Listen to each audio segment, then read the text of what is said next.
I think it's absolutely very important that both governments, both here in Dublin and in London, understand that their role is to be co-guarantors of the Good Friday Agreement. And when I have an opportunity to speak to Prime Minister May, I'll emphasise that as well,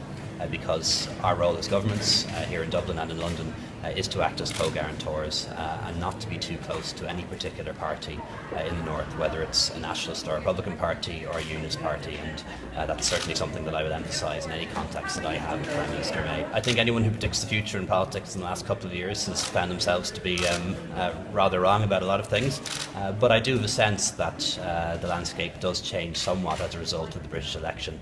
The fact that the DUP will have influence over the government, the fact that there are a lot of Scottish Conservatives as well